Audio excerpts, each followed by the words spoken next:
Olá, bom dia para você. Bendito seja o nome de Deus porque estamos juntos outra vez. Você está quase terminando o ano bíblico e pela graça e poder de Jesus nós temos a chance de fazer isso juntos. A misericórdia de Deus tem nos alcançado e você pode fazer planos para no próximo ano fazer novamente o ano bíblico. E nessa parte importantíssima, nós estamos agora, pela graça e poder do Senhor, com o livro Grande Conflito, estudando e os últimos capítulos, alguns do Apocalipse, e será passado com todos os detalhes aquelas partes que você ainda não entendeu. Eu quero orar com você. Vamos orar agora? Quero pedir a Deus que te abençoe e me abençoe ao estudarmos a palavra de Deus. Vamos orar. Santo Deus e amado Pai, o Senhor deixou a palavra para nós, essa tocha em nossas mãos, para o louvor do Teu nome, para que nós possamos de antemão dizer para o mundo as coisas que haveriam de acontecer. Mas nós não podemos fazer sem a Tua bênção, sem o Teu poder sobre nós. Abençoa-nos pela graça e poder de Jesus. Ajude essa pessoa que está em casa, para que ela possa ser instrumento Teu ao aprender, levando para as outras pessoas a mensagem da vida. Em nome de Jesus. Amém. Pegue a sua Bíblia. Nós vamos poder estudar juntos algo tremendo. Abra a sua Bíblia em Mateus 24. São os últimos acontecimentos dos momentos finais da história da Terra, quando Jesus ele trabalhou de duas aplicações este assunto. Abra a sua Bíblia, Mateus 24. Eu vou ler com você essa parte do nosso ano bíblico, onde o Senhor Deus, a partir do verso 9, diz o seguinte: então vos hão de entregar para serdes atormentados e vos matarão. Sereis odiados de todas as nações por causa do meu nome. Nesse tempo, muitos se escandalizarão e trair-se-ão mutuamente. E se odiarão uns aos outros, surgirão muitos falsos profetas e enganarão a muitos, e por se multiplicar a iniquidade, o amor de quase todos esfriará. Mas aquele que perseverar até o fim será salvo. E este evangelho do reino será pregado em todo o mundo, em testemunho a todas as nações, e então virá o fim. Portanto, quando virdes que a abominação da desolação está no lugar santo, quem lê entenda, então os que estiverem na Judéia fujam para os montes. Quem estiver sobre o telhado não desça a tirar alguma coisa de sua casa. Quem estiver no campo não volte atrás a buscar as suas vestes.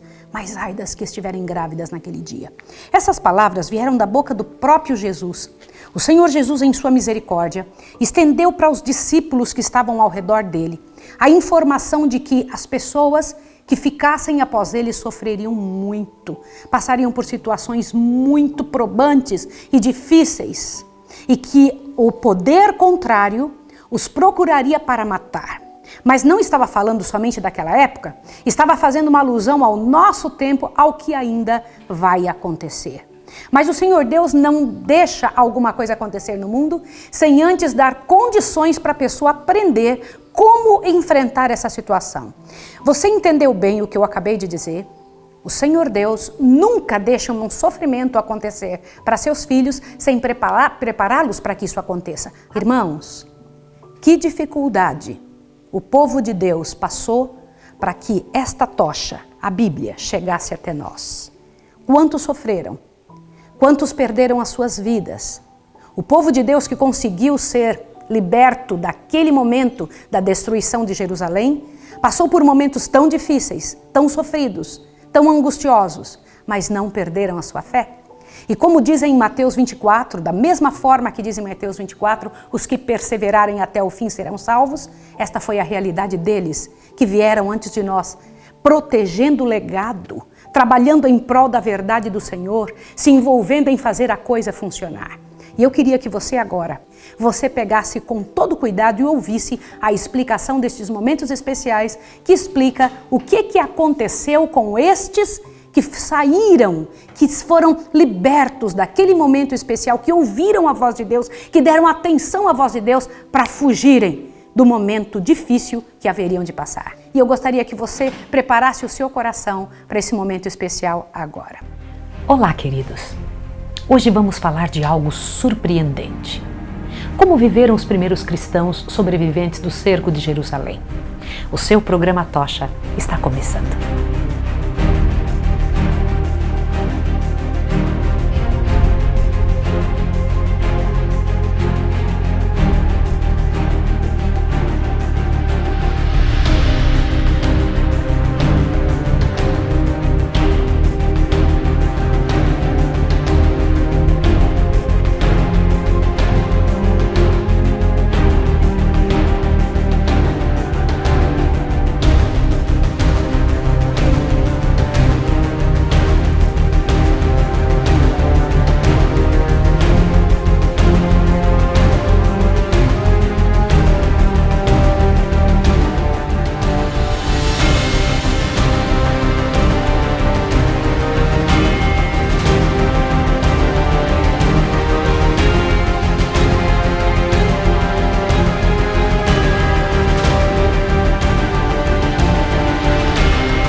Jesus revelou aos seus discípulos sobre a destruição de Jerusalém e as cenas que aconteceriam justamente em sua segunda volta, mostrou também como seriam tratados seus representantes, os cristãos, após sua partida. O que os governantes deste mundo iriam fazer ao seu povo? Eu vou ler para você, para que você veja o que Jesus previu. A inimizade que irrompera contra o Redentor do mundo manifestar-se-ia contra todos os que crescem em seu nome. A história da igreja primitiva testifica que mais uma vez Jesus tinha razão no que predisse. O paganismo sabia que se os cristãos fossem deixados vivos, os altares do paganismo seriam derrubados e então convocaram forças para destruir o cristianismo. Acenderam-se fogueiras da perseguição. Foram tiradas suas casas, experimentaram escárnios, açoites, cadeias e prisão. Selaram seu testemunho com sangue. Mas a maneira como foi colocado aqui neste livro, O Grande Conflito, é tremenda. Eu vou ler para você. Essas perseguições, iniciadas sob o governo de Nero, aproximadamente ao tempo do martírio de Paulo, continuaram com maior ou menor fúria durante séculos. Os cristãos eram falsamente acusados dos mais hediondos crimes e tidos como a causa das grandes calamidades, fome, peste e terremotos. Tornando-se eles objeto de ódio e suspeita popular, prontificaram-se denunciantes, por amor ao ganho, atrair os seus oponentes.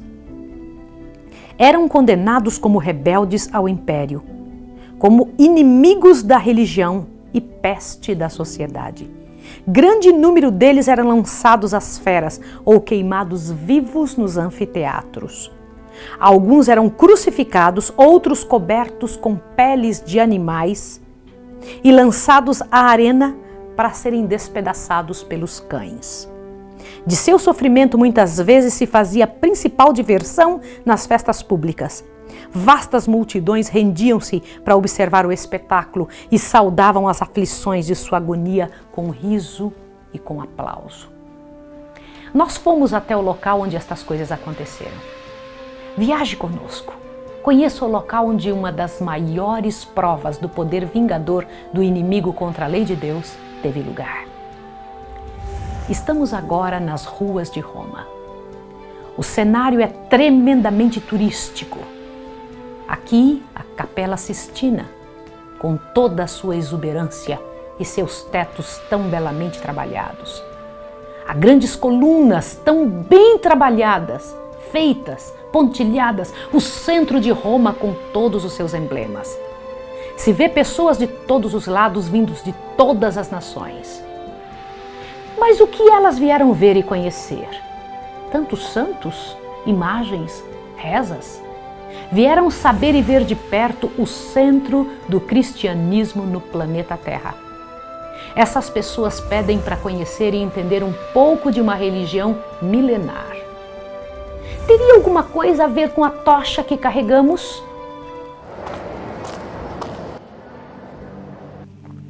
Estamos em frente ao maior e mais famoso dos anfiteatros do planeta, o Coliseu Romano. Uma estrutura tremenda de milhares de anos, para onde se encaminham milhares de pessoas todos os dias, todos os anos. Mas para este mesmo local já se encaminharam milhares de pessoas para um outro fim. Um fim não tão prazeroso e animador.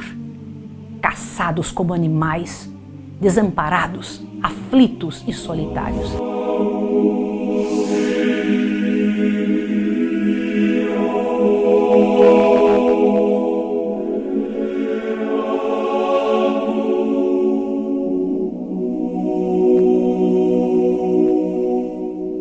Estamos diante de uma das mais horripilantes partes da história do cristianismo, o Coliseu de Roma.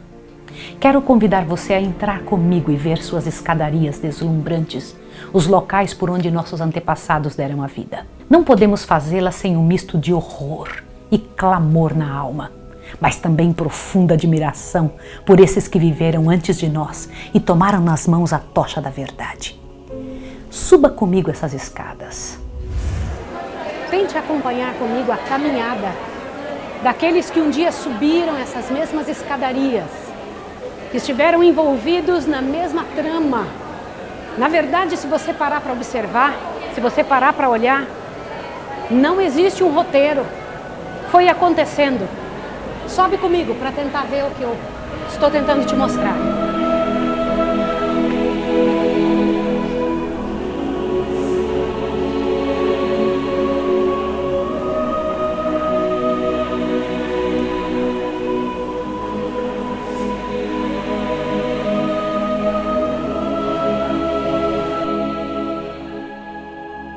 O espetáculo de horror que aconteceu nesse lugar. A quantidade de pessoas subindo naqueles labirintos, debaixo do urro de pessoas pedindo para que eles morressem. Tiveram que emergir da terra, mas na verdade emergindo de sua fé, debaixo do uivo e do grito de pessoas que pediam para ela morrer. Imagine a quantidade de gente sentada, assistindo, gritando. E essas pessoas vinham sem soltar um só gemido, acreditando na verdade do Evangelho, levantando a bandeira do Senhor Jesus.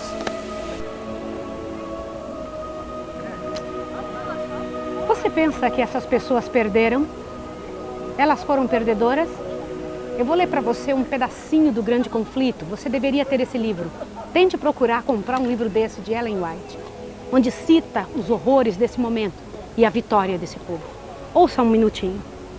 Nulos foram os esforços de Satanás para destruir pela violência a Igreja de Cristo. O grande conflito entre os discípulos de Jesus, estes que rendiam a vida, não cessava quando estes fiéis porta-estandartes tombavam em seus postos. Com a derrota, venciam.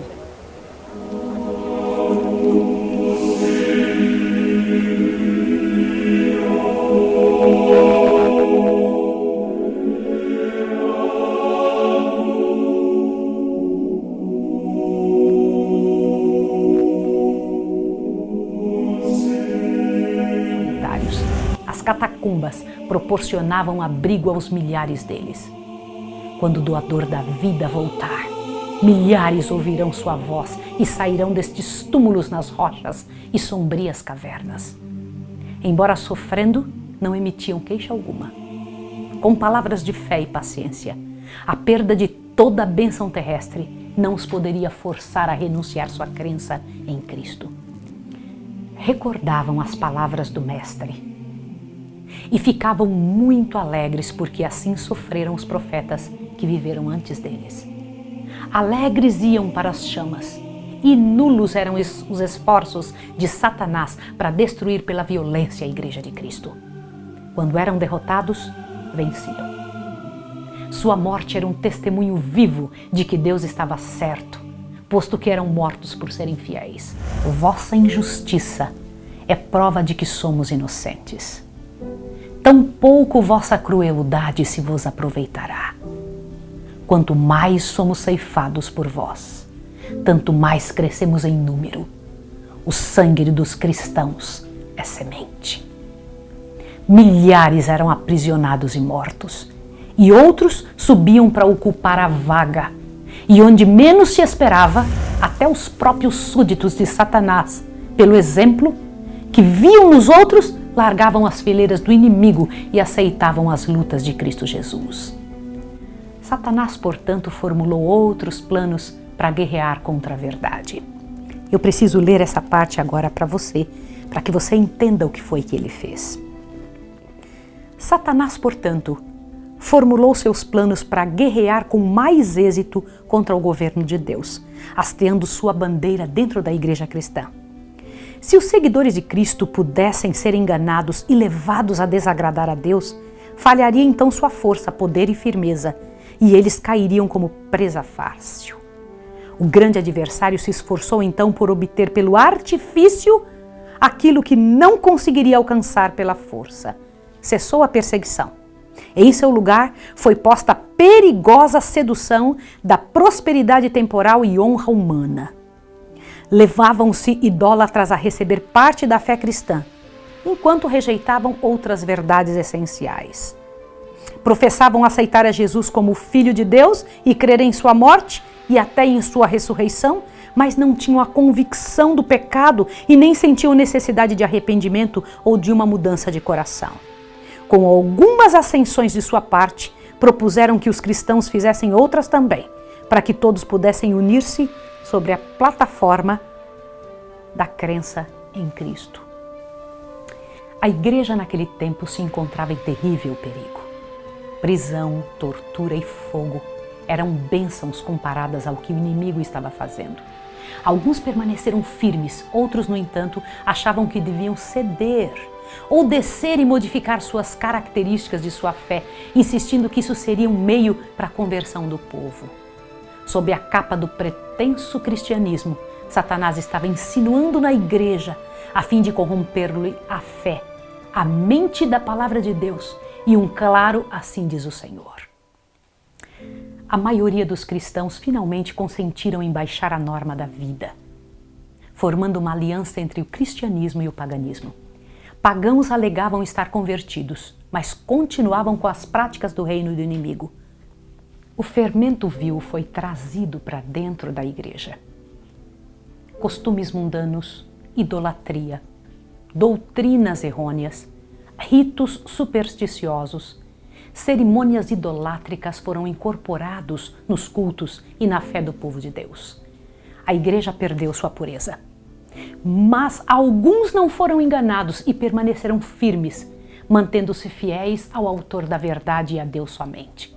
E a verdade foi pisada a pés, solapada pelos poderes usados pelo inimigo de Deus. Sempre tem havido duas classes entre os cristãos: os que aceitam de bom grado estudar a vida do Salvador e procuram corrigir seus defeitos, enquanto o outro grupo evita as verdades que lhes expõem os erros. Nem mesmo nas melhores épocas, a igreja esteve somente com puros e santos. Nosso Salvador ensinou que os que se opõem à verdade não devem ser ligados à igreja, mas uniu a si homens débeis e fracos de caráter e concedeu-lhes oportunidade para mudarem a vida através de seus ensinos e seu exemplo. Entre os 12 apóstolos, um era o traidor. Judas foi aceito não por causa de seus defeitos, mas apesar deles. Ele deveria, portanto, aprender de Cristo para ter sua vida salva. Eu preciso mostrar isso para você agora. Observe as falas que o Senhor Deus tem a respeito disso. Mesmo em sua melhor condição, a igreja não se compôs unicamente de verdadeiros puros e santos. Entre os 12 apóstolos havia um traidor, Judas. Ele foi aceito, não por causa de seus defeitos, mas apesar deles. Mas Judas não andou na luz que tão misericordiosamente foi permitido brilhar sobre ele. Pela condescendência com o pecado, atraiu as tentações de Satanás. Você ouviu bem isso? Quando ele condescendia com o pecado, ele atraía Satanás para ele. Seus maus traços de caráter se tornaram predominantes então. Rendeu a mente à direção dos poderes das trevas, irava-se quando suas faltas eram reprovadas, sendo assim levado a cometer o terrível crime de trair o mestre. Assim, todos os que acariciam o mal sob profissão de piedade, odeiam os que lhes perturbam a paz, condenando seu caminho de pecado. Quando se apresenta oportunidade favorável, eles, semelhante a Judas, traem aos que para o seu bem procuram reprová-lo. Os apóstolos encontraram na igreja os que professavam piedade e ao mesmo tempo acariciavam secretamente a iniquidade. Ananias e Safira, por exemplo. Manifestações grandes do Espírito de Deus devem nos fazer pensar. Eu preciso lhe mostrar como é que Deus vê esse tipo de situação. Observe. Não há, porém, união entre o príncipe da luz e o príncipe das trevas. Nenhuma conivência poderá haver entre os seus seguidores. Uma luta imensa por aqueles que desejam ser fiéis para a igreja permanecer tem acontecido. A Escritura não era aceita e no lugar foram colocadas as tradições. Resolveram então os verdadeiros cristãos a sair da igreja corrompida. Achavam que mesmo a paz não deveria ser comprada com o risco de perder a verdade e assim ser ensinados seus filhos e netos. Bom seria para a igreja e ao mundo. Se os princípios que atuavam naquelas pessoas inabaláveis revivessem no coração do professo povo de Deus hoje. A alarmante indiferença em relação às doutrinas que são colunas da fé cristã. A conduta dos cristãos firmes era odiado pelos ímpios, assim como Abel foi odiado. Pelo mesmo motivo, crucificaram Cristo. Pelo mesmo motivo, perseguiram os que depois dele ousaram seguir o que é reto. Como o evangelho seria chamado então evangelho de paz? Os anjos cantaram paz na terra aos homens de boa vontade, mas por que o evangelho estava trazendo tanta dor? Porque o evangelho, quando é pregado, apresenta os princípios de vida, e os que se acham totalmente em desacordo com seus hábitos e desejos se erguem em rebelião contra ele, e assim começam as guerras. Odeiam a pureza que lhes revela e condena o pecado e perseguem aqueles que insistem em seguir suas justas e santas reivindicações. É nesse sentido que o evangelho é chamado de espada, uma vez que o promove, suas elevadas verdades, acaba causando ódio e contenda. Alguns não entendem por que Deus permite que seus seguidores sofram uma parte de vergonha e perseguição. Por que prosperam os ímpios em suas tentativas e sofrem os que são do Senhor? Não nos esqueçamos de que há uma luta por trás dos bastidores. E em nossa conduta, nesses momentos de dor, revelamos quem está dirigindo. Se é o autor da vida, se a ele mataram, como sairíamos nós sem nenhum arranhão? E há mais para ser pensado nessa luta imensa. Observe aqui neste finalzinho o que o Senhor gostaria que nós entendêssemos. Outros sim, os justos são postos na fornalha da aflição, para que eles próprios possam ser purificados, para que seu exemplo possa convencer a outros da realidade da fé e piedade, e também para que sua coerente conduta possa condenar os ímpios e os incrédulos.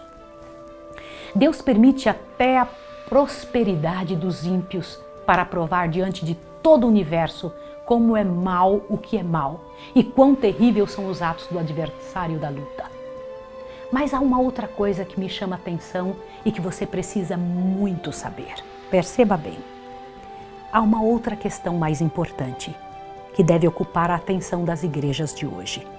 O apóstolo Paulo declara que todos os que piamente quiserem viver em Cristo Jesus padecerão perseguições.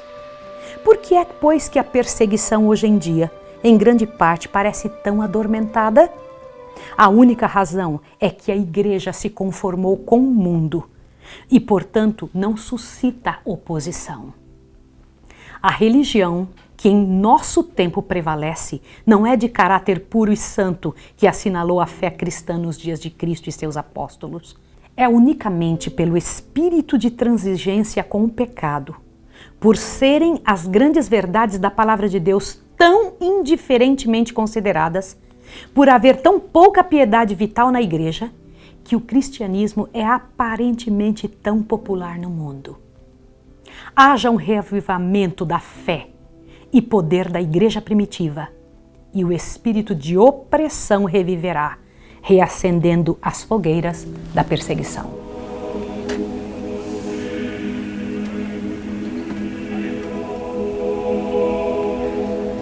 Você pode até se perguntar, por que é que tantas pessoas morreram? Qual foi a razão?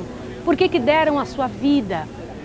A grande luta entre o bem e o mal é o pilar para tudo isso. Uma luta que ainda não terminou, uma luta que não acabou. Hoje há silêncio dentro deste local.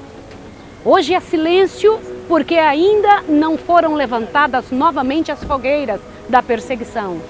No momento em que se capitular a história, no momento que der o último detalhe, que o Senhor Deus estiver terminando esse trabalho, você vai ver fogueiras sendo levantadas outra vez. Pessoas com o mesmo ardor, a mesma vontade de fazer valer a verdade das Escrituras. É muito emocionante estar aqui, muito mesmo, porque eu imagino quantos que creem o que creio, a mesma coisa que você e eu cremos, tiveram que dar sua vida. Tiveram que entregar a história, entrando para a história como mártires, pela verdade, em favor da verdade, em nome da verdade.